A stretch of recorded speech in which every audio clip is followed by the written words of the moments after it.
Hey everyone.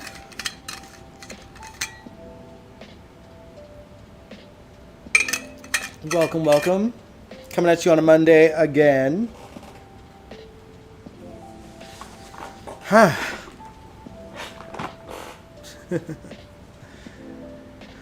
I hope you guys had a good long weekend. I think you guys probably had the Friday off and not the Monday. I just assumed and was like, I'm not gonna, check on anything. I should have. But hey Aaron. But yeah, I'm here. And y'all, the reason why the live stream is at 9 instead of 8:30 or whatever time it is whatever time zone it is where you are, is because I worked until 8:30 my time, so I had to bump it till 9 just so I can get home and, have everything up and running by as close to 9 as I could. And just so I wouldn't run into spoilers, I watched GH on like a Daily Motion page on my lunch break earlier today. So just to make sure I wasn't spoiled in the chat, because I don't trust y'all sometimes. Hey Allison. But yeah, welcome one and all. Welcome to the General Hospital After Show. I am your host, Dion Gabriel, coming at you Monday nights. And a lot happened last week. Okay, the drama came in spades last week, but I don't want to keep you guys on too late because it's already half an hour after I usually live stream. Hey Kaiwan, hey Sandy. But yeah, so I mean, I've got a full recap going. Don't worry, we're gonna talk about all of it. So yeah, we might as well get into it. I know we're getting into it quickly. Usually there's a little bit of banter beforehand, but again, I don't want to keep you guys too late, so we'll just jump right into things. But yeah, the drama came in spades, but it wasn't without its lighthearted moments. For instance, we had a tender moment when Sasha asked Felicia to be Daisy's godmother, and she gladly accepted. It did lead to an awkward conversation between Michael and Jocelyn as to why she wasn't asked to be the godmother. But considering she's a secret agent in the WSB, it might be the best anyway, or for the best, I should say. Although Jason's in the mob, so, there's that. Oh well. Oh man. But yeah, Sasha's been a little on the edge since strange things have been happening around Daisy, particularly in Daisy's room. And she opens up to Cody about it, but he assures her that there were reasonable explanations for all the things so far. Yeah, I'm on mountain time. Allison. But yeah, so in my head, every time I've seen something go wrong with Daisy, I'm just like, you know what would help? A baby monitor. The fact that she doesn't have one is so crazy because they have one in the toy room at the Q's house. You would think they'd have it in a newborn's room, but apparently not. And yeah, I agree. That moment with Felicia was adorable. It was so sweet. But yeah, also, by the way, Cody brought in this giant elephant toy, seemingly from Robert and Holly, but it's giving the stuffed bear with a clock in it. If you guys don't remember, that's that thing that was used to knock out Lulu so Stavros Cassadine could kidnap her. Or even the toy, for example, that Franco used to spy on Carly. At least someone's monitoring the baby, if that's the case. Probably no one good, I'm sure. But yeah, the next day was Daisy's christening. And despite events like this in Port Charles rarely going on without a hitch, this one was pretty tame, except for one thing. Natalia. As you guys know, she was set to leave for Belize, courtesy of Sonny, instead of handing in the evidence to D.A. Turner. To get out of going to prison, she did make sure she informed Brooklyn of the situation just to give Deception a heads up about the discrepancy should they ever come to light. Now, for whatever reason, Natalia thought Sonny would be going to Belize with her, and now she realized he wasn't, or when she realized he wasn't, she done snapped. She has a baby monitor. Well, she has that audio, but she doesn't seem to have video, right? But yeah, now for whatever reason, Natalia thought Sunny would be going to Belize with her, and she made her way to the christening to confront him on it and pulled him aside just before the ceremony began. And he was just as confused about it. He clarified that he was going to monitor her safety from here, not go with her. And she angrily told him something like, "May you and your family get the blessings you deserved." And then then she left. She made so the rest of the christening was fine. It went on without a hitch, and it was kind of short and sweet, I guess. They had a little after party at the Q mansion. Daisy fell fast asleep in the living room, but Sasha didn't want to move her up into her regular room, probably because she's still weary of the strange events occurring in there. And then today, in Monday's episode, she just got kidnapped. Daisy got kidnapped. So, again, I don't want to get too much into today's episode, just in case some haven't watched it. Again, I'm lucky enough that I watched it on my break at work, because I worked until just half an hour ago, because I knew y'all would spoil me in the chat. Okay? You and your family get your blessings that you deserve. That's what she said, yeah. But it sounded like, when you want to, I don't know if you've ever worked customer service, but you just want to say with just the most shadiness, have the day you deserve. It felt like that. Allison, you said Natalia got the wrong idea. I guess she's lonely. Yeah, she really did. But it's just so weird, because I feel like she should know Sunny well enough that he's not going to leave his family, particularly if there's ever signs of danger. And she knows that Sidwell is his danger. So, I don't know what the hell she was thinking. But yeah, so, meanwhile, Natalia, she gets back to her hotel. She demanded she have the chance to shower and pack her things before she leaves for the plane, and then decides to instead drink heavily and down some pills. Meanwhile, her son Marco was having a nice date with Lucas at Lucas's place, or Carly's place, whatever. And I really like them as a couple. They really have good chemistry. They were pretty adorable in those moments at the house. But it was short-lived because Marco was receiving drunk texts from his mom. And eventually Lucas convinces him to go check on her, considering they already knew she planned on leaving the country at that point. Now, I don't know if she intentionally decided to kill herself. She was still packing for the plane ride. But, needless to say, she OD'd. And she was rushed to the hospital, but they couldn't save her. Marco unfortunately didn't make it to the Metro Court in time because he drove past Charlie's pub and noticed it was on fire and that there was a car parked in front of it. So he stopped to make sure that no one was in there. Not the case, obviously. Christina was in there. She was called into work shortly after the ceremony because her manager called in sick. And before she got there, some men in masks broke in, poured gasoline all over the pub as they left, proceeded to throw a flame through the window after Christina got there to set the place ablaze. I already told y'all how stupid Christina was during this whole thing on Wednesday's live stream. She gawked at the fire for a while, attempted to use a little fire extinguisher despite being aware the place was covered in gasoline, and then hid behind the counter, when she could have just walked out the back door that at that point was barely in any flames. So dumb.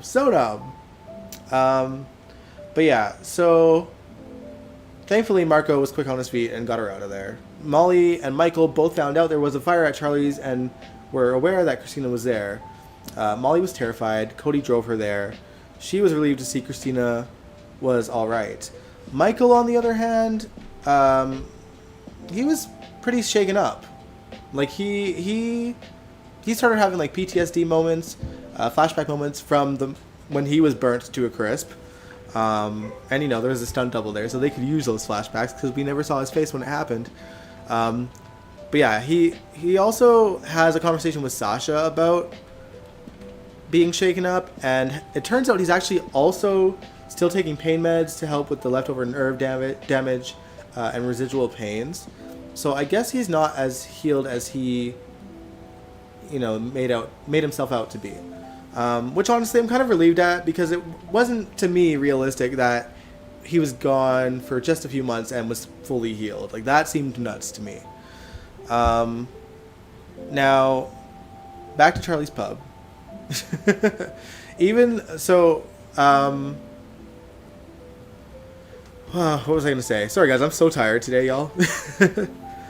So basically, back at Charlie's Pub, Sonny and Jason had gone to check on Christina to see if she was alright, as did Alexis. And Alexis was livid at Sonny and ripped him a new one because, she mentioned when Sonny offered Christina the bar that, your enemies better not go after you and put my daughter in danger. And Sonny's like, they won't, and here we are. Sonny and Jason didn't love that Marco happened to be there and rescued her, because they felt that this had Sidwell stink all over it. And it turns out they were right. Sidwell did send men to burn down Charlie's, but from the looks of things, he did not realize Christina was there. Like, he was actually genuinely mad about it. I actually thought Sidwell paid off the manager to call in sick so that Christina would be there. But, I don't know. I guess not. Even though Sonny and Jason were spot on, Sidwell made sure to frame someone else, Selena Wu. We talked about that on Wednesday's live stream as well. But instead of going to Sonny's to make sure that he knows she didn't do it, she caved and left town, which is insane to me. And even the next day, Dante tells Jason that Selena is the top suspect, but even he was like, that doesn't make any sense. She wouldn't risk pissing off Sonny and putting one of his kids in danger, as their relationship's in a pretty decent standing, despite there being, some turmoil in the past. So Selena probably would have been perfectly fine if she just went to Sonny, and instead she left, which is probably going to make it infinitely worse for her. Like, it's insane. But yeah, back to the night of the fire though. Marco was told he needed to get to GH, and when he got there, he found out his mom died. He was devastated, did a great job at his reaction and performance during those scenes. Obviously, he regretted not being able to get to her in time, and that she, they never got to mend their relationship. And then Marco calls his father Sidwell, to tell him what happened, and he came to comfort him. Marco told him the details of the night and mentioned that the reason he didn't get to her on time was because of Charlie's Pub and how he went in there to rescue Christina. So Sidwell looked like traumatized. He was like, and you could tell in his head, he's like, holy shit, I almost got my son killed with the move that I pulled. So, it was interesting to see that side of Sidwell, and that he actually does appear to have a little bit of a conscience and, actual layers, as opposed to the one-dimensional cartoon villain we're supposed to take seriously that they put before us for the past year. Now, as for Sonny, things are not looking good for him, because the PCPD saw that one of his men leaving Natalia's room at the Metro Court, saw him leaving the Metro Court, from her room. He wasn't actually in the room, just waiting outside for her, but it still looks bad considering they were aware there was any, sorry, I'm losing my train of thought, you guys, today. Apologies. But yeah, it looks bad considering there was a deal in play for her to turn in evidence against Sonny. Everyone's aware of that. And D.A. Turner spoke to Sonny as well, and while she tried to put the blame solely on him, he realized that she likely felt that her ambition to take him down by using a minuscule charge against her as leverage to take him down, or, on the off chance that she got evidence against him, may have caused her to die. I mean, she still thinks that Sonny did it at that point, but she'd feel guilty either way. But he also made a point to say that she was just doing her job, and that what happened to Natalia was not actually on her. And they had the autopsy, and in today's episode, it was revealed that it wasn't foul play. She did, in fact, die from an overdose. But something that can't be proven is whether it was deliberate or an accident. So there you go.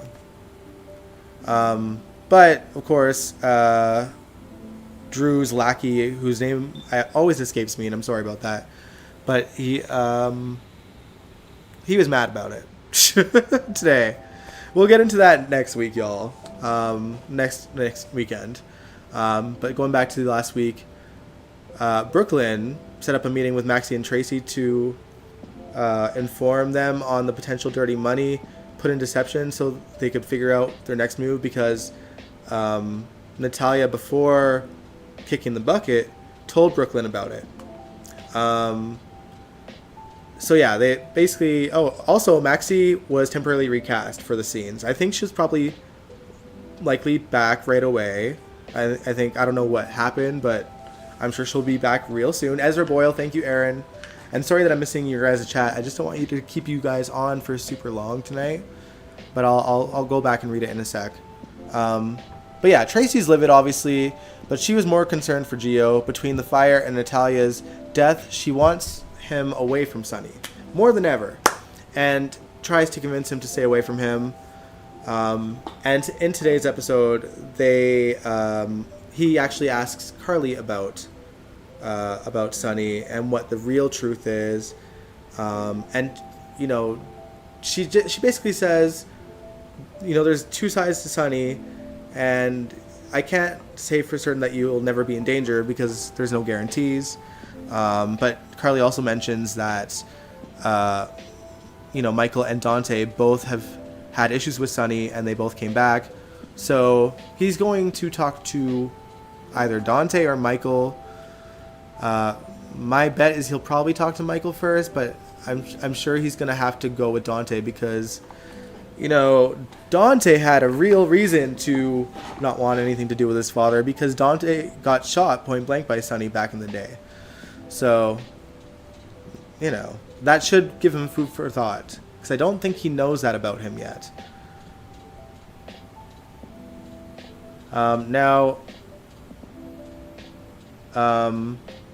While Maxie was talking to Brooklyn back at the Q house, she noticed the file on Britt with the information about Rocco and how Britt technically gave birth to him despite Dante and Lulu biologically being related to him and being his parents. Biologically his parents. Sorry, I'm all jumbled up today, guys. But yeah, Brooklyn confessed that she had intended to use that file to get back at Lulu by making sure Rocco's seen it, but couldn't convince herself to do it, which, I mean, I guess that's good, but she didn't exactly do anything to make sure he wouldn't see it, because it was in the same spot, as I recall. And he did actually see it. Like, I don't think... maybe she didn't mean for him to see it, but he did see it. Rocco was pretty unsettled and trying to process the information, and he and Danny decided to ask Emma about Britt and what things were like in Port Charles at the time, and she gives them the rundown, by them, I mean Rocco and Danny, at how terrible of a person she was. To be fair, Britt was truly a despicable person when Emma was around, and Emma was long gone after Britt experienced growth as a character as well. She was, you know, she was practically still a toddler at the time, which is why Emma couldn't really give Rocco much, despite having to deal with her as a child. But really, it was just about her character. But yeah, like, I still remember when Britt straight up told Emma that she didn't like her. And Emma was like a toddler, you guys. And obviously Emma didn't like her either. But Britt had demanded that she get used to her. So, you know, I think Emma ran away as well after that conversation, because it was at Kelly's. And I think Patrick had stepped out for a phone call or something, and Emma ran away while neither of them were looking, because Britt just tootled off to the bathroom. Also, Britt burned one of her toys on a barbecue once. It wasn't deliberate, but it made things so much worse for Emma and Britt. But yeah. Anyway, to tell you the truth, the whole thing is a bit ridiculous and seems really blown out of proportion, because As messed up as the situation was, with Britt stealing and implanting Dante and Lulu's embryo to pass the baby off as Patrick's, she was essentially just a surrogate. He's still biologically Dante and Lulu's child, and he was still an infant when everyone learned the truth and Dante and Lulu got their child back. But, you know, at the time, from what little information they had, Rocco probably thought Britt could still be his mom. And, you know, he did think that was possibly the case. And Friday's episode ended with Rocco confronting Lulu, and today's episode we kind of seen the fallout of that. Hey, Nathan. But yeah, and I think, you know, Lulu and Dante did well. Lulu called Dante over so that they could have the conversation for sure. And I think, you know, I'll share my thoughts on the whole thing in detail on next Sunday. But what I will say is I think that they handled it quite well. They talked it very thoroughly. They reassured him of the things that he needed to be reassured on. And I think that he cooled down and was less afraid. He did think, Angel, that he was unwanted. But Dante clarified, like, no, you were wanted. The whole reason why we figured out, you know, that Britt had stolen their embryos is because they went to try and have another baby, and that's when they realized that their last embryo was missing, and that's what led to them finding out that Rocco was theirs. So it all ended relatively cool. Lulu, on the other hand, when she realized that it was the file being in Brooklyn's things, on how they found it, Lulu was livid and threw a mean punch to Brooklyn during the 4th of July fireworks. So, yeah. I mean, for context, Brooklyn obviously didn't mean to. But Lulu didn't know that, and that was her intention. So, it is what it is. Alright. Before I get into anything else, I'm going to scroll up and see what I missed on the chat.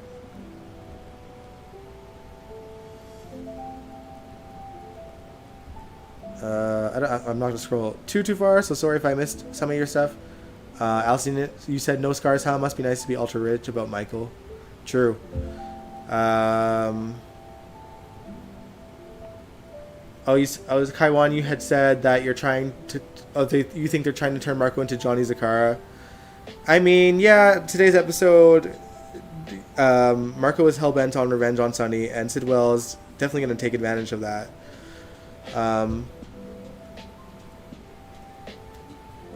On Twitter, they don't want any minority characters, that big storyline. Where did that come in the conversation? Anyway. Marcos is delusional, still thinking that his mother's death was Sonny's fault. I mean, can you blame him, though? Like, he was going to get her to skip the country. And, you know, even then he was like, well, he might be saying that, but what if he just kills you and then no one knows where you are? I think he's got valid reasons to think it's Sonny. It's not out of the realm of possibility. And like, to be fair, mobsters can fake things, you know? So I can't blame him for thinking the worst of Sonny.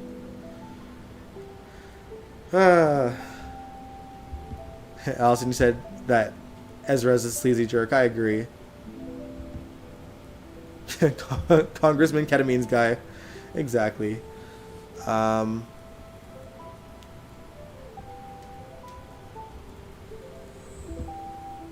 Let's see. I think we're pretty much caught up now. Alright.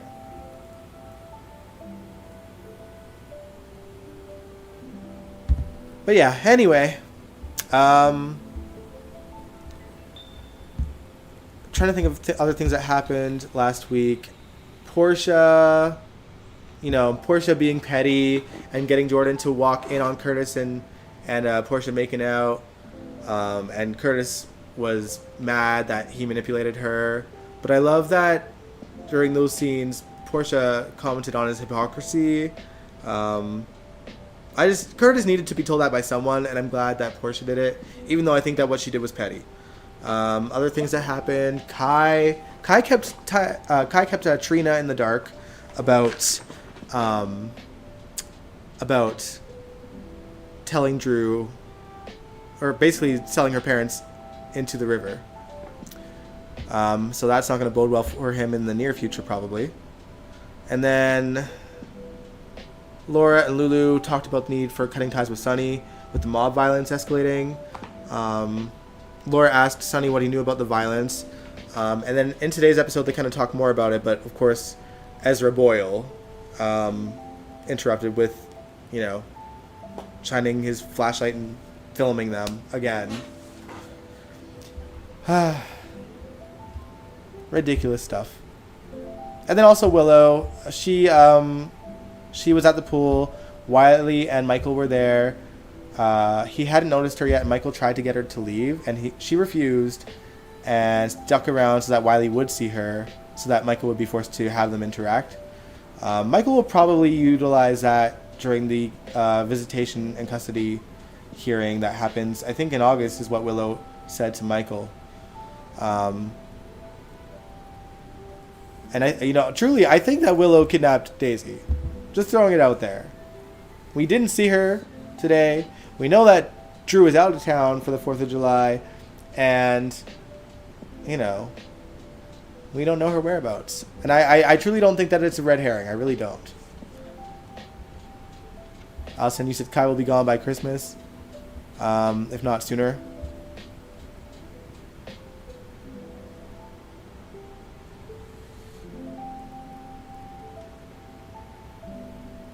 Why does he hate Sunny? Maybe he has some legitimate reasons to hate.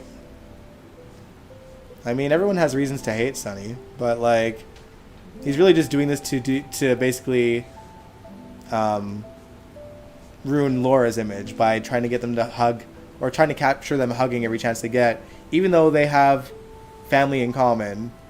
So it's I don't know. It's insane. Yeah, he's not doing it because he hates Sunny. He's doing it because he wants to become the mayor of Port Charles, And he's made that obvious from the start. He's going to the one thing that could persuade people. To be fair, no politician or anyone in law enforcement should be having ties to the mob.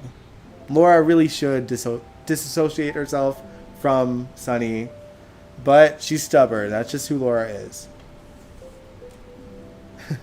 Willow's losing it. Yeah.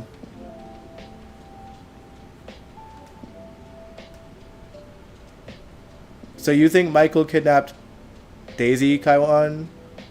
Are we watching the same show? I feel like you live in your own world, man. It must be nice to be on, crack or whatever you're on. Whatever you smoking, give me that good stuff. But yeah, no. Willow is probably the one that kidnapped Daisy. Because Michael was literally at the boathouse when Daisy got kidnapped. So, and there for hours drinking. But anyway, when Willow is found out to be the one that kidnapped Michael, or kidnapped Daisy, come back to me, Kaiwan. But yeah,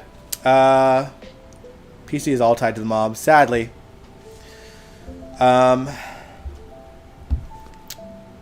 Anything else from last week? I don't think there was anything else really worth mentioning. If I forgot anything. But yeah, today's episode was good. 4th of July stuff. I don't want to share too much on that just because we'll talk about it Sunday. But I'm intrigued to see how things go down with Brooklyn and Lulu. We'll see if Lulu has any compassion for Brooklyn, knowing that she didn't actually intend to use it. But, at the same time, Lulu didn't intend for Gio to overhear the truth either. I don't know.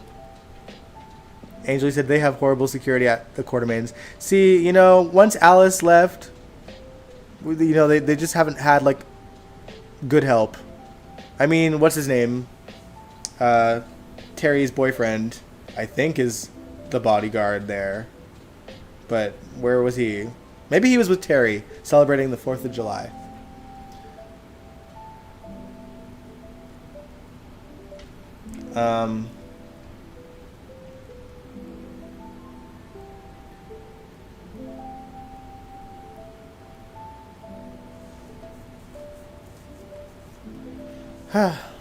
But yeah, I don't have much to say. I think I won't be live streaming this Wednesday. Just to catch up on some things I've had to put off from life stuff. But I will be back on Sunday. Brooklyn, you said Lulu and Brooklyn did each other wrong. Yeah, they both did it. They both done did it. Yeah. But yeah, I won't be live streaming Wednesday, but I will be on Sunday to recap the full week. Angel, you said, are Terry and Yuri even together? I don't even know if Terry's still in town, y'all. Or Yuri, for that matter. We never know anything about the characters the show doesn't care about. But yeah, I don't disagree with you about Jordan becoming the mayor. Like, she does, like, the Sunny stuff does bother her, and she's trying to take Sidwell down as well. So, and Drew. She cares about the town. She's trying to get down. She's trying to get rid of all the bad people.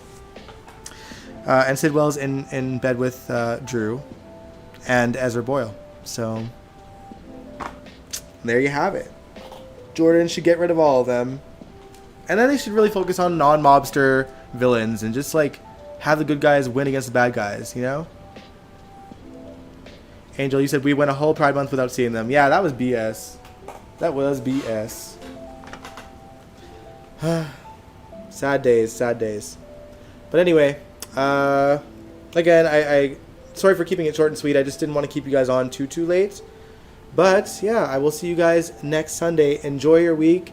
If you liked this live stream, give it a big old thumbs up. Subscribe if you want to. And I will catch you guys next week. See you later.